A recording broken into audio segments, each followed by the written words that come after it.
to the Personal Wisdom Show with me, Medha Johnson, and Dr. Pat. Are you curious to learn about your soul level purpose? Do you want to explore how you can move forward in your life in a way that's more in line with your purpose and values? Have you ever been told to just ignore that little voice inside? Then you are already aware of your knowing. This show is an opportunity to hear my story of uncovering my personal wisdom and to learn to do it for yourself. Be fearless in trusting your body, intuition, and inner knowing. Get ready to step into your wisdom and bring forward your authenticity. The Personal Wisdom Show starts now. Wow. I love hearing that. Hey, everybody. Welcome, welcome, welcome. I am so thrilled to really be in partnership with Medha Johnson today. Trust the wisdom and power within you to create success. The Personal Wisdom Show is literally that. But what I love about what Medha is doing is exploring the power of this, the power of that which is in every single one of us. And if we could just remember, if we could just tap in, even for a few seconds, what might shift? What might change? What might fill in the blank today? So what are you? A human being or a human doing? Medha, it's great to have you. Good morning, Dr. Pat. It's great to be here. This topic of are we a human being or a human doing is one of my all-time favorites. It makes me smile because the scientific community labels us as human beings. And yet, as creatures of this world, we're actually human doings.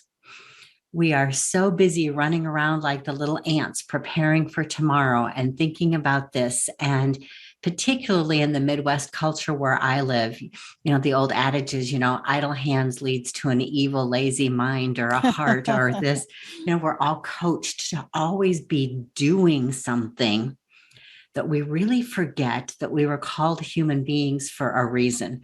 For the longest time at corporate, that was my screensaver. Are you a human being today or a human doing today? And what happens when you make a conscious choice? And that's really what I want people to think about today is how do they choose when to be a human being and when to be a human doing and why both matter. I love that you're bringing both of these to the forefront because we've been given the ability to be both. Mm-hmm. And yet we forget that we've been given the ability to be both. And when we do one obsessively or the other obsessively, we don't give them a chance to unite with a superior, almost superhuman experience, right? And that's what you're going to talk about today. But first off, don't we have to know the difference, right? Absolutely. Many people, when I first bring up the question of what are you today, a human being or a human doing, as you pointed out, literally have no idea what I'm talking about. They are a human being because they exist in their mind, and they're a human doing because that's what they were told they were supposed to be, or that's what's been rewarded and reinforced throughout their life. But for me, a human being is choosing to consciously remember that you exist. It's not just that you exist, but it's that choosing to remember it, to realize it, to process it, and to own it. And I'm not talking about, some thing where you got to go to the monastery or be this great Zen Buddhist or someone where, you can sit and meditate your mind and levitate out of your body and all of that. That's awesome for the people who can do that. But that's not what everybody's asked to do. And so I really work with my clients on figuring out what it means to them to just be. What does that look like? What does it feel like? How does your body respond? And so they can begin to notice the difference between a human being and a human doing. Pat, you probably have experiences with that. What are some of your human beings? I'll tell you my experiences with it. And you know what my indicator is? right? If I look at what my indicator is for how I can flag, let me use the word flag if I could. So, sometimes we get an alert on our phone or we get an email or something that says, hey, you should pay attention to this. Somebody's trying to get into your bank account, right? And you get a little pop up and it says, hey, verify, did you purchase this or not? And it's really interesting. The minute you feel the alert, without even looking at what it is, right? You could either go to a state of panic, that's not being, or you could go to a state of peace. Both of them will enable you to take action. They're still going to enable you to take action. But the difference, I think, for me, between understanding both is that we can operate as human doing and never exhale. Absolutely. Our to-do list is, and we don't even know it. I mean, when we go into the process where we're not even recognizing what doing looks like without exhaling, we're missing out. And so for me, I look at it in three ways. I have to look at the very linear, what's my calendar look like? I have to start with my calendar. If I get up at 5 a.m, I'm a morning person. But if I look at my calendar and I see that I have just piled down, just do. And then when I'm not in my calendar, I'm still doing, that is like the alert system that pops up on my phone. So from a very visceral perspective, that helps me. But from a physical perspective, everyone knows when we're doing to the point of not wanting to do, and then we keep doing, and we don't give ourselves a break. Absolutely. I think, it's a long answer to talk about this, but, this is really environmental society where we're not counting on our personal wisdom to say, man, I got up 5 o'clock, 4 days this week. I work till 8. I'm going to take this afternoon and that's going to be my human being. That's the way I've had to do it. Now, let me just share this with you because you just came back. It's way too late for me to wait to get 3 days to look at on my calendar to think that I need time. So my mornings, my midday, and my evenings have to have those being times. And they don't all look the same. And I think that's confusing for people. Can you comment on that? See, I think that we're so aware that we need to be human beings where our heart can connect, where we're doing something from our heart. And at the same time, we're not playing a video game. You hit on something that I work with a lot of my clients on, and that need for a constant device in our hand or a distraction or a simulation. And I'm not going to get into all of the science and the research and the nastiness about what that really does to our brain. But what I do know, both from my corporate work and my client work in here, is our electronic world has shortened our attention span. Yep. We expect everything in seconds and sound bites, and you can't even read the whole article anymore. And what that's done when I talk to people about disconnecting from their human doing to their human being is they expect that same rapid 30-second soundbite response. They forget that it takes a little bit of time to tune in and listen. And being a human being isn't being still on a cushion, or it isn't laying in your bed with your eyes closed. If that works for you, glory, hallelujah. No problem, sister, whatsoever. For me, I read the clues of when I'm short, when I'm forgetting to deep breathe, when I'm not sleeping, or I'm constantly on the edge of exhaustion. Even if I didn't think I did anything the day before, I'm still exhausted. And it's because I have forgotten to be. And for those who are still stuck on the silliness, let me share one of my favorite ways to be is to iron. There is something so soothing about the repetitive nature of taking that stack of 24 linen napkins because I refuse to use paper in my house. I totally get that. Trust me, I get that. And you create this perfect, nice, crisp little square or rectangle, depending on their shape, and it goes in the drawer. It's a repetitive motion. There's the heat, there's a smell, there's a sense of accomplishment with it, but it's not the same as doing. It's like, oh God, I got to do the ironing today. Oh, right. Like, oh, you know what? I need to just pause because I can go on autopilot and I can let everything drain away. I'm present enough to know physically what I'm doing, but it literally puts me in that Zen state. The other way I can get there really easily is to simply go sit on my deck and watch the stars. I also get in my flower bed. I live in the Midwest. It's 3 degrees today. When it's not 3 degrees, that physical act of walking my flower beds, finding a weed, pulling it out, snipping a few flowers to bring in. Again, my body's moving, but I'm in a state of being and not a state of doing because I'm not striving, I'm not driving, I'm not pushing. It's a passive state, not an active state. And when I get there, my energy halo kicks in, my breathing slows down, and all the crap falls away. Yeah. That noise that's always out here starts to disappear.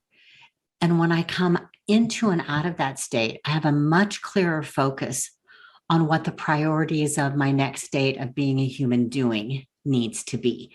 So to me, it's that complete balance and just a way to really understand who you are. Yeah. One of the things I wanted to talk with you about is I love that you go in between. And I love what you just said. I want to take a short break. When we come back, I want to talk to you about this because this is so related to purpose. I had a really great call with someone right before this, a gentleman that, was part of our network earlier, and then he had some personal things to take care of. But I was just listening to him today. And I was listening to how clear he was and how big his vision was and how he has one step in front of the other. And I said to him, I said, where are you just coming from? So he had spent I don't know what, at a Zen retreat. And he didn't waste a minute, even while he was at it, was here in Seattle, to call me and want to talk to me because the clarity that got injected from a state of being for a person that is so very busy most of the time. And when we come back, I want to talk about it because we've got to be able to tap into our wisdom. And you're going to help us with the several more ways of being. But I'm like you. I will walk around here. I will look at the plants. I will look at the roses. There are no roses. We're in the middle of winter, but I'll go outside. And I caught myself the other day in the middle of winter here in a wet Pacific Northwest. And I just took off my shoes and I walked on wet grass. And my neighbor came by. my neighbor came by and said, it's winter, right? And I said, what do you mean? He says, are you okay? I said, I'm great. He said, do you know you don't have any shoes on? I said, oh yeah, don't worry about it. I'm perfectly sane. I'm okay. Let's take a short break. Being may look odd to some people in your life. Absolutely. They may look at you like, what did you do? Medha Johnson. We're going to take a short break. We'll be right back.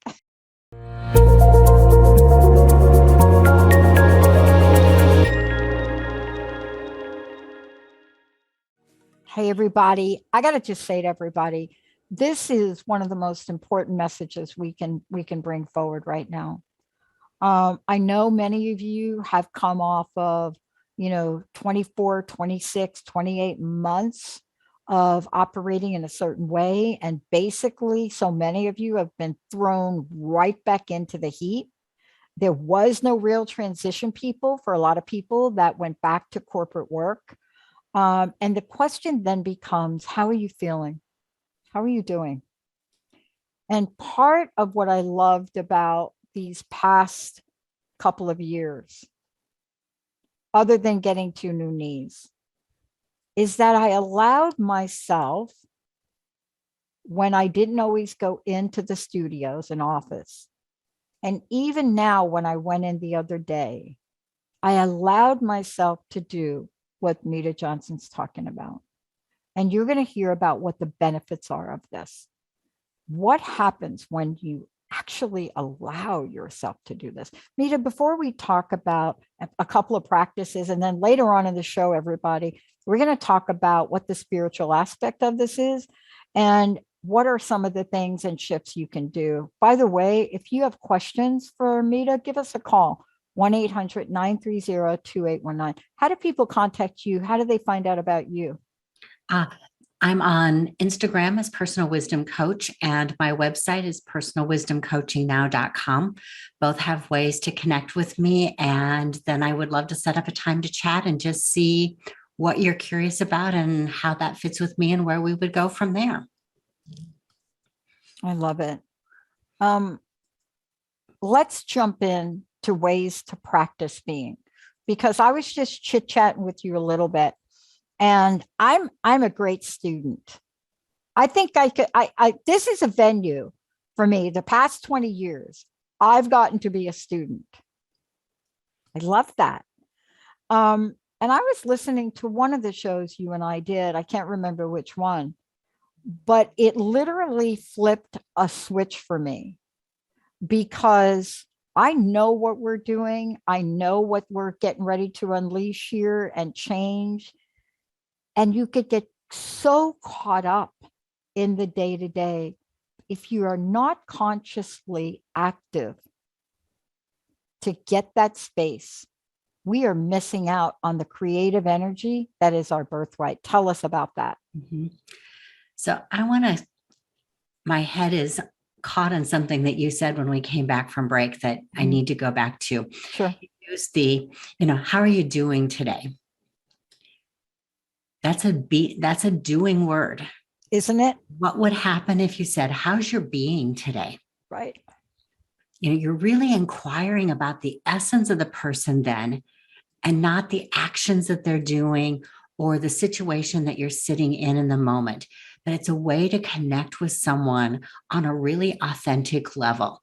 When you start to inquire, how's your being? Are you peaceful today? Are you at rest? Is your energy struggling with something? I don't really care if work was terribly busy. Yeah, I kind of do, because I care about you as a human being. But that's not really what I'm asking. When I ask, how are you doing today? I'm really wanting to know how your being is. And so how do we start to think about even the language that we use when we're trying to tap into that essence of each other?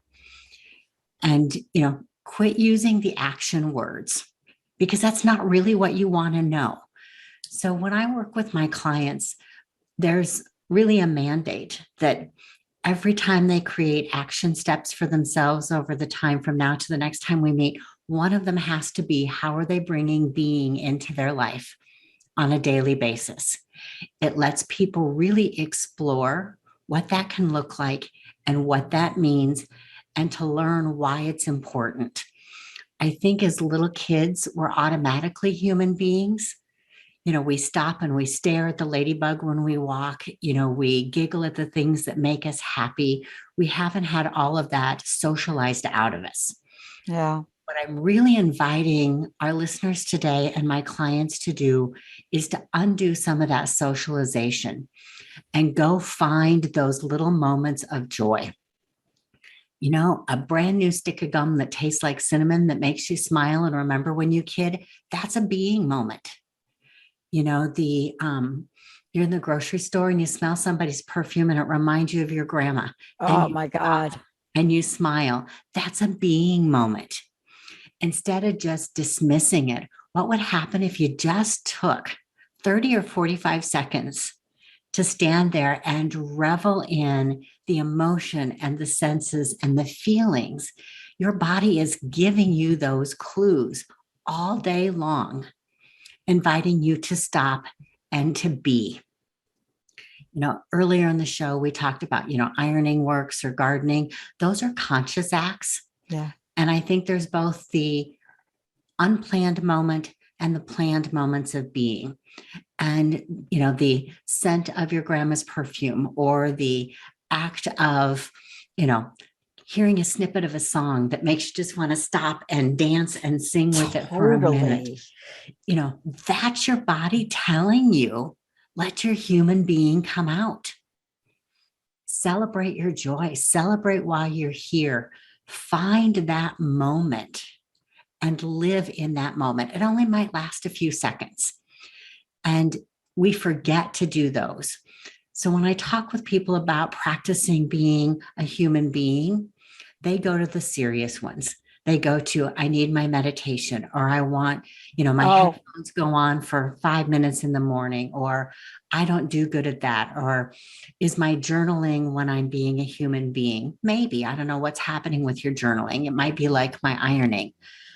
So I invite people to really think about the difference between conscious moments of beings that you plan in. You talked about your full calendar and the mad rush. It's absolutely important to create those spaces to be, but it's equally important to honor when your body brings them to you. Yep. Yep. I love that we're talking about this because I had to think about this. I had to think about what you were referencing, where we get in touch with our body. Now, jokingly, I will tell you that my neighbor who did walk by with his wife, right, didn't just walk by and just dart off.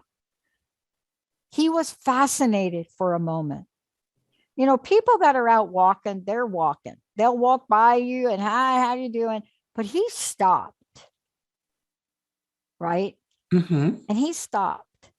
And we had a little conversation and I kept walking in my little circle. I don't know why I was walking in a circle, but I kept walking in a little circle in the grass that was so lush, right? It was just so lush. It was beautiful. And he was watching me after I said, I'm okay. And he says, how does that feel? Mm-hmm. So you created I said, how does that feel? moments of human being. You created your own because you were connected to the grass. You made a conscious choice to go honor your body's need to feel that and relish it and explore it. But you also allowed your neighbor the opportunity to create his own space of being, to simply stop, to notice, and to be curious. Yeah. And for all you know, he went home and did the same thing. Well, I know his wife did because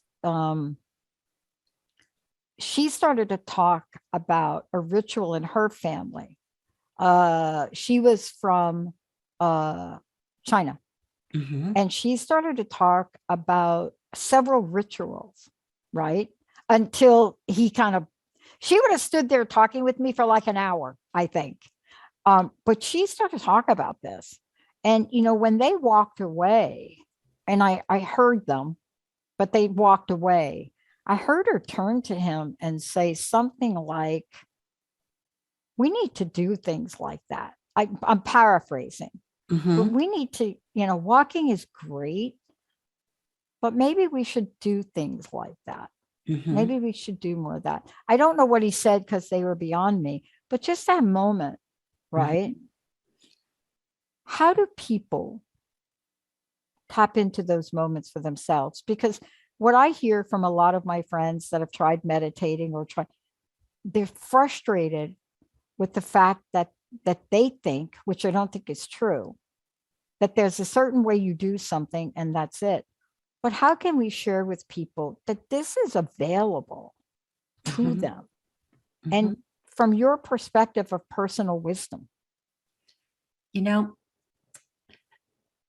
we've been created with marvelly unique and different bodies and energies. And what works for somebody else is guaranteed not to work for you. There you go. So the starting point of the shoulds or the oughts, or it looks like this, or there's a set of rules or practices, the first way to be a being, in my opinion, is to throw all that away. What works for you? Yeah. Do you like to sing? Yeah.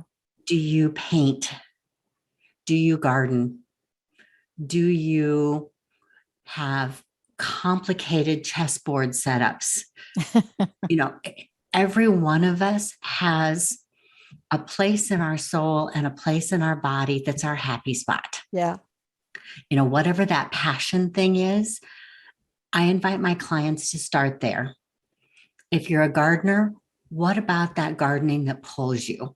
As you dig in, it creates that state of being. So it might be the physical sensation, it might be the smells, it might be the sunshine. I don't know what it is for you, but when you start with where are you the happiest and start to parse it apart. Why am I happy here? What fills me? What's going on? And do that internal reflection, and then go from there. We laugh about ironing. Nobody in the world likes to iron. I do. But what I've been able to parse out of it for me is there's a satisfaction for my Enneagram 1 perfectionist. So I'm feeding that need for order and simplicity. I'm caring for my family because I'm creating something that's not rumpled and functional. It's beautiful and functional. My body likes the repetition of the motion that goes with that. And the combination of those lets my brain take me to the space that I need to focus on. You know, sometimes it's a reminder I'm too busy. Sometimes it's a reminder I haven't exercised enough. So my brain talks to me about what my body needs when I find that space where I can listen to myself instead of to everything else that's going on. So I really invite people to find that curiosity and that starting point and see where it takes you. I love that. I want to talk with you about the intersection with spirituality. Mm-hmm. You know, does this have a spiritual aspect? And what does that look like for people? Even if you're not spiritual. And I love that we're asking that question because my own personal journey, early on, very young, 20s, 30s, was very different with spirituality than I am now. But it didn't mean I couldn't get to that place. But there's a power in what we're going to talk about and a purpose. Medha Johnson, we're going to take a short break, Benny. When we come back, I'm going to let you know how you can find out more about Medha, how you can work with her, all of the above. It's all about personal wisdom. Stay tuned. We'll be right back.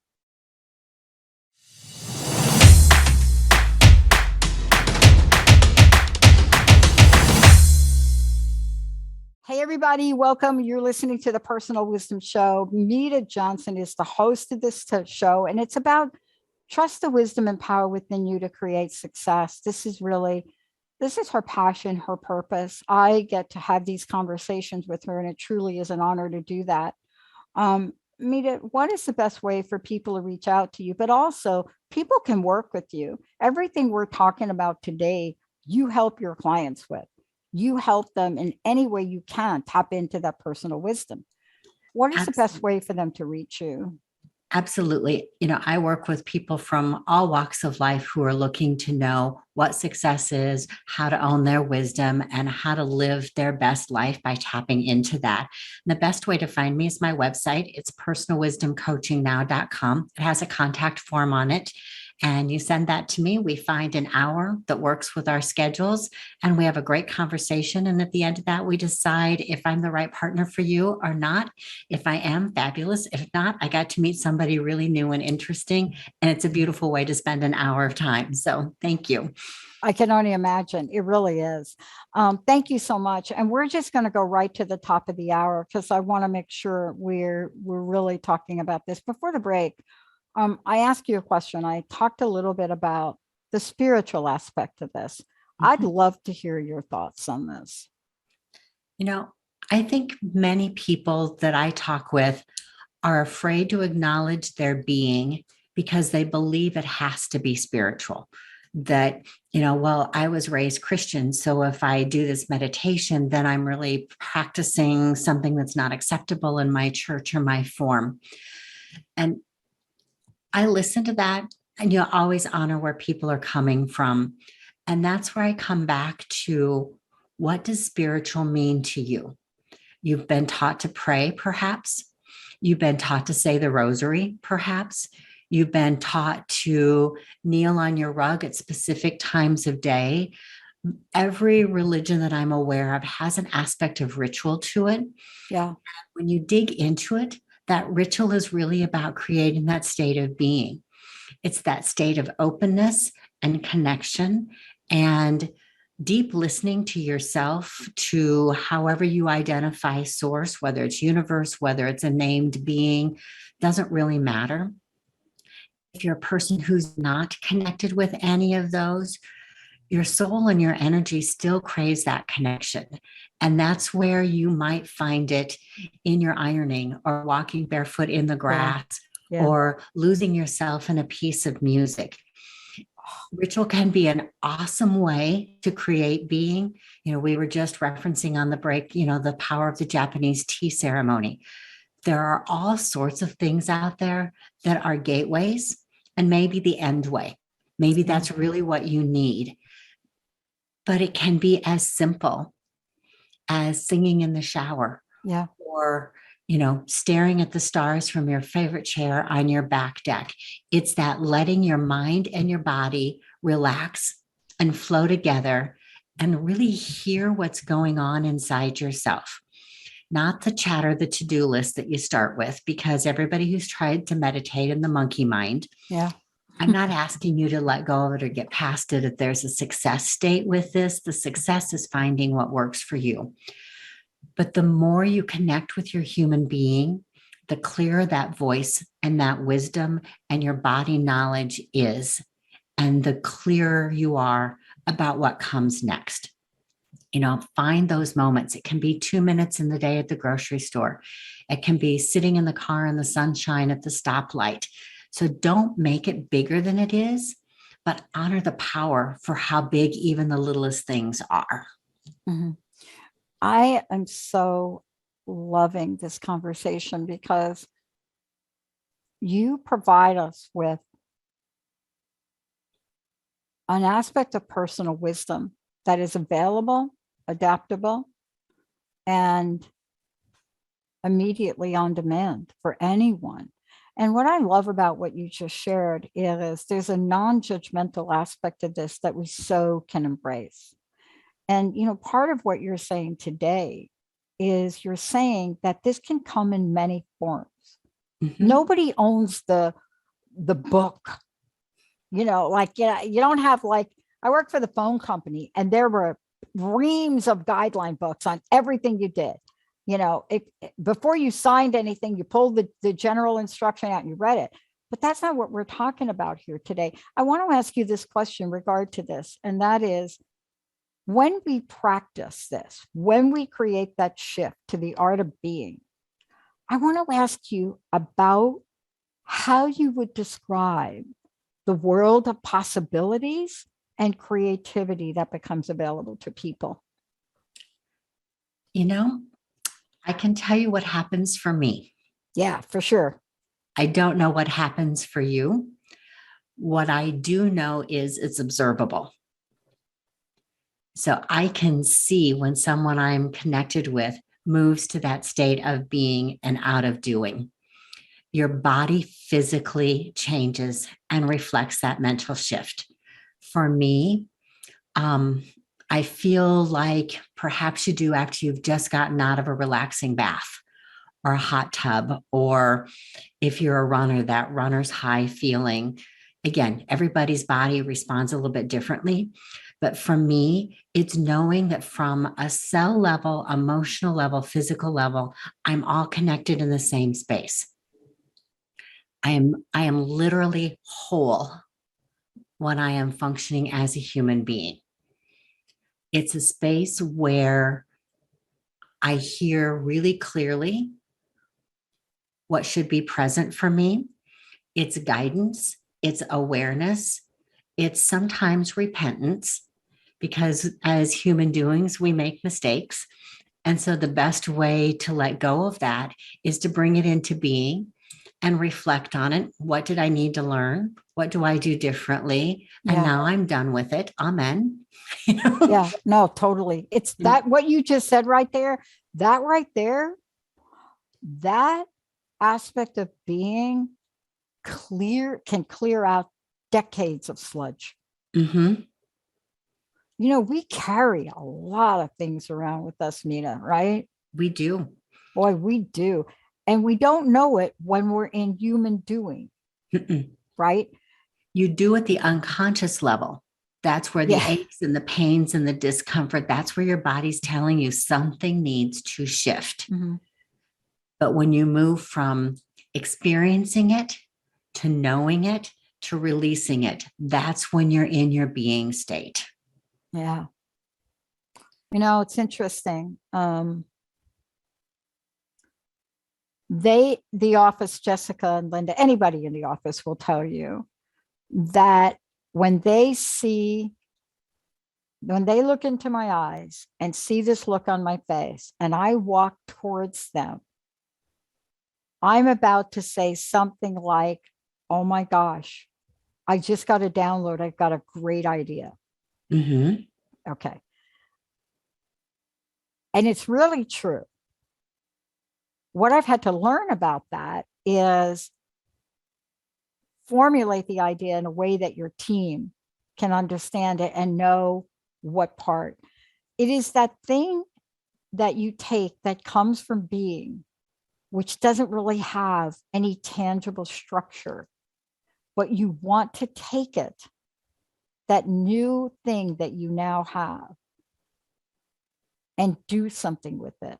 And this is what we started the show talking about, is the idea of human being doesn't mean we're not going to get insight into an action we take, right? Correct.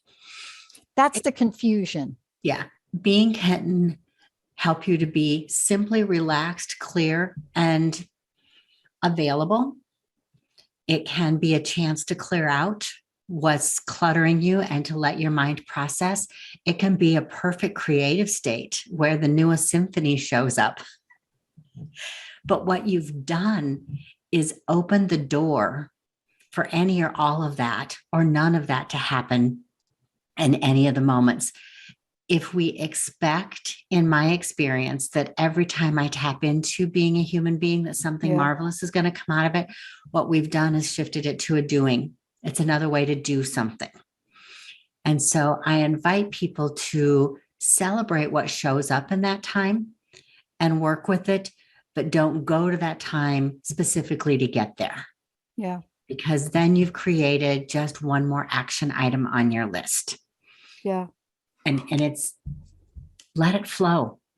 Just open and see what shows up. Yeah.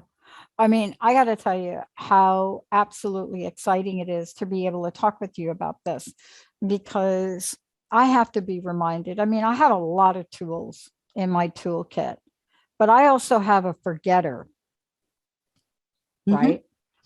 And I had a conversation with Linda the other day.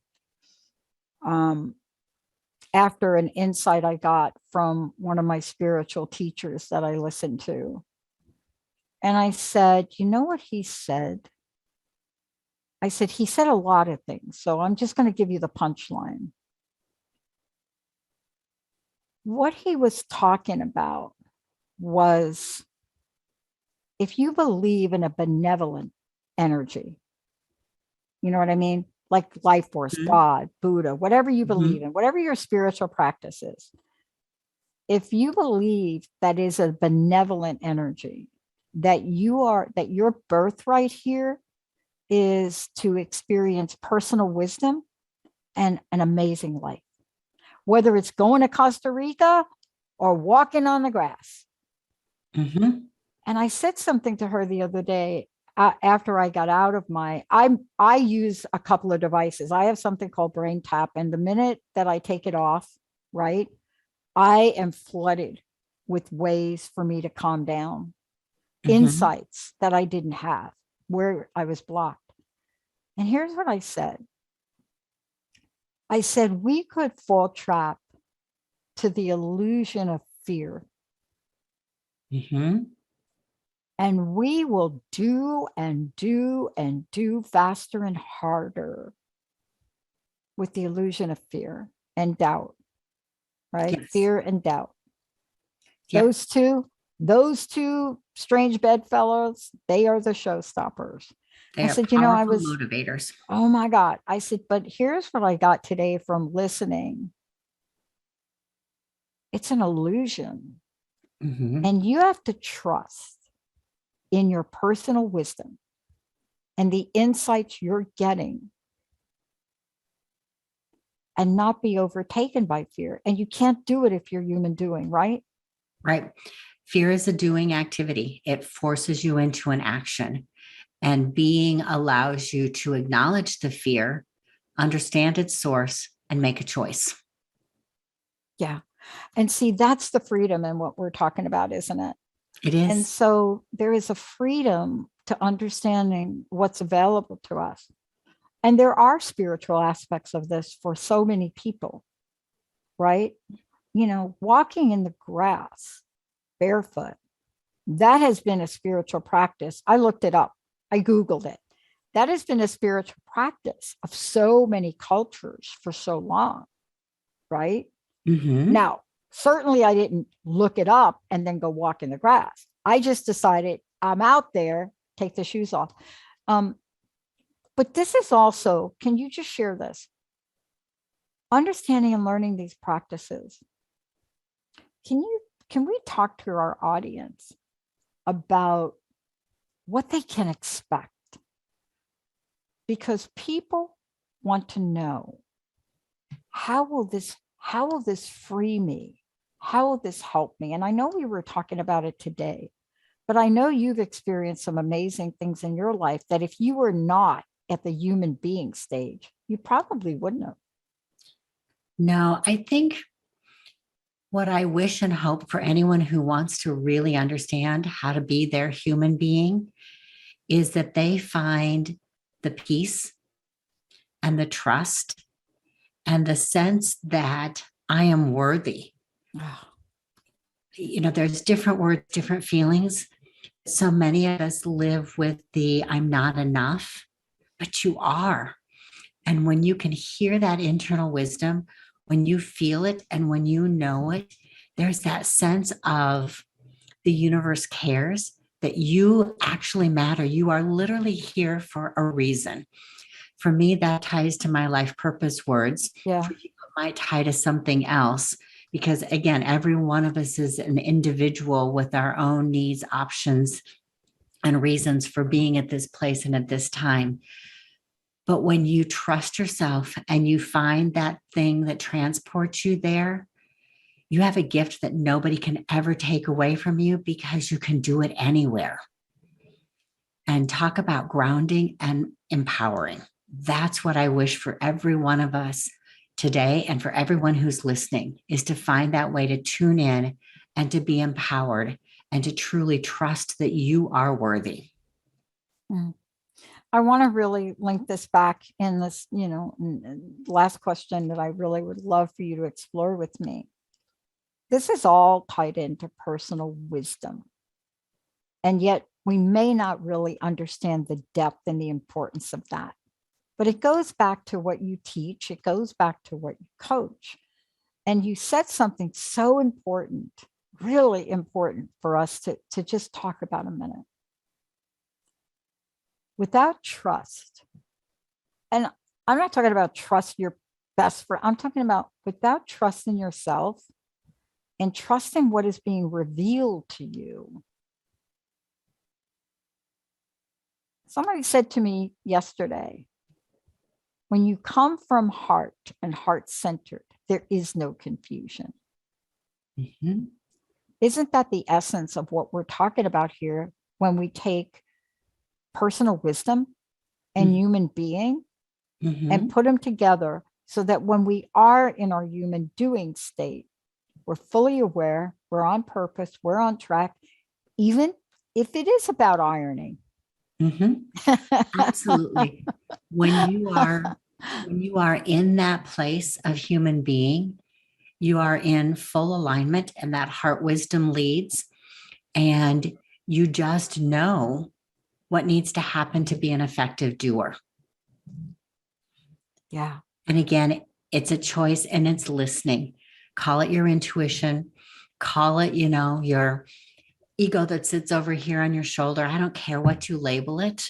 Makes no difference to me as long as you have heard it, choose to understand it, and move forward in the way that makes sense to you, and really listen to what your body is asking you to do, and learn to hear when it's afraid, when it's tense, when it's this, because it's inviting you to come inward and reflect and let it go. Yeah. I mean, think about the people that have chronic back pain right now. I have a friend that has back pain and she nailed it. She says, this is stress, right? I mean, now that just shows you a little bit of awareness, right? This is stress. I know my stress points because I get a pain in my hip. We all have our body indicate to us different things. And covering it up with the pill out of the cupboard.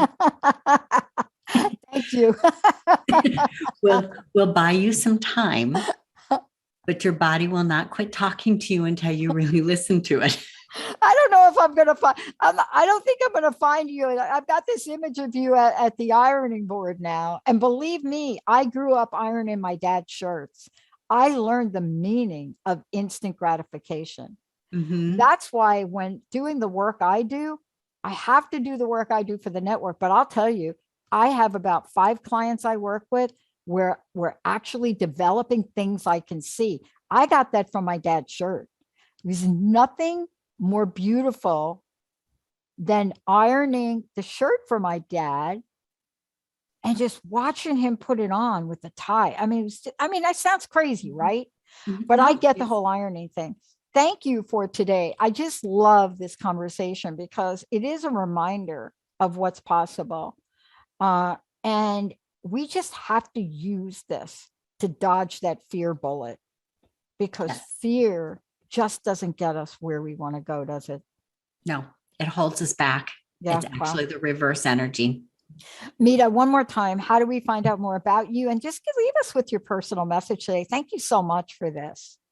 Oh, you're welcome. You can find me at personalwisdomcoachingnow.com, and I would love to connect with you and see how I can support your curious journey into becoming a human being.